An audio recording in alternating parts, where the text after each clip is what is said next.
મોરબીમાં પાટીદાર યુવાન યુવતીઓ વ્યાજખોરો, અપહરણ, અન્યાય, અત્યાચારનો ભોગ ન બને તે માટે પાટીદાર યુવા સેવા સંઘની રચના કરાઈ છે અને આ સંઘના યુવાનો દ્વારા સ્વરક્ષણ માટે મોટી સંખ્યામાં જિલ્લા સેવા સદને પહોંચી જિલ્લા કલેક્ટરને આવેદનપત્ર પાઠવવામાં આવ્યું હતું અને એક સાથે 200 જેટલા ફોર્મ ભરી ગન લાયસન્સની માંગણી કરવામાં આવી હતી। જે મામલે જિલ્લા કલેક્ટર KB ઝવેરી દ્વારા આ પ્રકારના બનાવો ન બને તે માટે કડક પગલાં લેવા માટે કામગીરી કરવા અંગે જણાવવામાં આવ્યું હતું।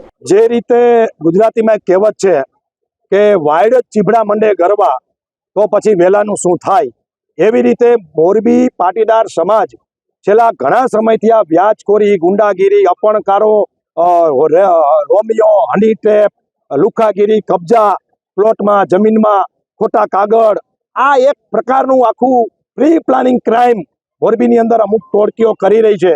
એની સામે પાટીદાર પરિવાર અને પાટીદાર પરિવારના યુવાનો આજે કલેક્ટર શ્રી પાસે આવ્યા છે અને કલેક્ટરને આવેદનપત્ર આપ્યું છે અને આવેદનમાં અમે માંગણી કરી છે કે અમને તંત્ર તરફથી કોઈ સપોર્ટ મળતો નથી। જો FIR કરવા જાય તો FIR લેવામાં ન આવે અને લે તો ગુંડાઓને અને વ્યાજખોરોને જાણ કરી દઈએ કે ભાઈ તારા વિરુદ્ધ FIR થઈ છે અને તું હાઈકોર્ટમાંથી આગોતરા જામીન લઈ આવ, અને પેલો જામીન લાવી અને સામેથી દાદાગીરી કરે ફરી પાછો। એટલે આ પ્રકારની જે પરિસ્થિતિ, રક્ષક જ ભક્ષક બન્યા હોય એવું પાટીદાર સમાજને મોરબીમાં પ્રતીત થઈ રહ્યું છે। ત્યારે અમારી માલ મિલકત, અમારી પ્રોપર્ટી અને અમારી બેન દીકરીને, અમારા યુવાનોની રક્ષા અમે જાતે કરશું। આ ઉદ્દેશ્ય સાથે આજે કલેક્ટર પાસે 500 યુવાનોએ રિવોલ્વરનું લાયસન્સ માંગ્યું છે અને આ નગરી ઉદ્યોગની નગરી છે। કરોડો રૂપિયા હુંડિયામણ આ વિદેશથી રડી આપતી આ સિરામિક ઇન્ડસ્ટ્રીઝ મોરબીમાં છે। ત્યારે જાલમાલનું અને અમારા ઉદ્યોગોનું રક્ષણ કરવું એ અમારી ફરજ છે। એટલા માટે અમે આજે લાયસન્સ માંગવા માટે લીગલી પધાર્યા છીએ। ભરતભાઈ, સ્વાભાવિક છે એક સાથે આટલા બધા લાયસન્સ ન મળે, પરંતુ ખરેખર પાટીદાર સમાજ શું મેસેજ આપવા માંગે છે? યસ, તમે અને હું અને બધા જ અહીંયા આવેલા મિત્રો જાણે જ છે કે આવી રીતે લાયસન્સ આપવાની પદ્ધતિ પણ નથી ને મળે પણ નહીં। આ એક પ્રતિક કાર્યક્રમ છે। પ્રતિક કાર્યક્રમ એટલા માટે આપવામાં છે કે રચનાત્મક કાર્યક્રમ છે કે તંત્ર બેરું મૂંગું તંત્ર છે, એના કાન સુધી અમારો અવાજ પહોંચે અને ગૃહમંત્રી અને ગૃહ મંત્રાલય આની નોંધ લે, ગુજરાત સરકાર નોંધ લે કે કરોડોનું ઊંડિયામણ જે રડી આપે છે ઈ ઉદ્યોગપતિઓ, ઈ ઉદ્યોગપતિના પરિવાર અને ઈ સમાજ જો આવી હાલતમાં હોય તો બાકીના ગુજરાત અને મોરબીમાં બાકીના લોકોની શું હાલત હશે? આજે વ્યાજખોરી બેફામ થઈ ગઈ છે, ગુંડાગીરી, લુખાગીરી, અપહરણ। તમે જોવો તો જે ચોપડે નથી નોંધાતા એનો અર્થ એ તો નથી જ કે ભાઈ આવા કોઈ ગુના નથી બનતા। ગુનાઓ અનેક બને છે પણ સમાધાનો રફે દફે તંત્ર આંખાડા કાન કરી નાખે અને એના કારણે ચોપડે નથી નોંધાતા, પરંતુ રોજ એક ઘટના બને છે।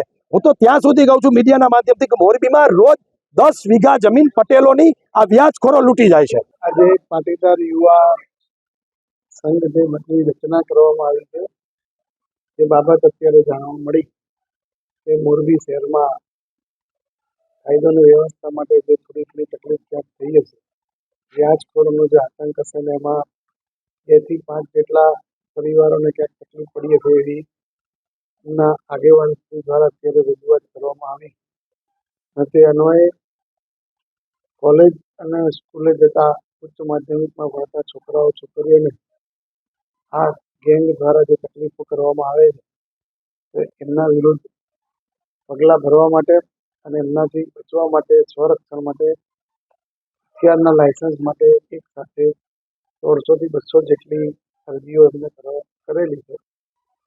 હથિયાર લાયસન્સની અરજી એ સામાન્ય રીતે રાજ્ય સરકારના જે નિયત કરેલા ફોર્મ અને એના સિદ્ધાંતો મુજબ અત્રેથી ઇસ્યુ કરવામાં આવે છે। ફોર્મની ચકાસણી કરી અને જિલ્લા પોલીસ અધિક્ષકનો અભિપ્રાય લઈને એ અરજી અન્વયે જે પણ કાયદેસરની કાર્યવાહી કરવાની રહેતી હશે તે અત્રેથી તાત્કાલિક કરવામાં આવશે।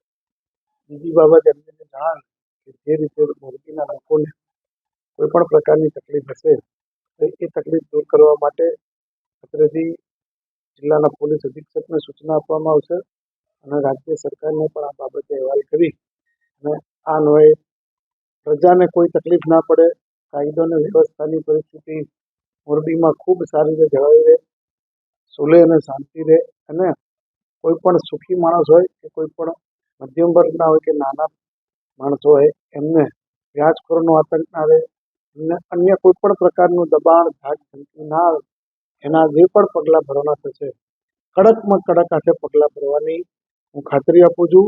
અને એસપી શ્રીને ત્યાં હું ડિસ્ટ્રિક્ટ મેજિસ્ટ્રેટ તરીકે જઈ અને તમામ પોલીસના અધિકારીઓને પણ મિટિંગ કરીને હું સૂચના આપીશ કે આ પ્રકારની કોઈ કાર્યવાહી હવે જિલ્લામાં ના થઈ જોઈએ. એક જ્ઞાતિવાળાએ આવું સંગઠન બનાવ્યું અને જ્ઞાતિ આધારિત લોકો આવે તો એ વહીવટ માટે સારી બાબત ના ગણાય.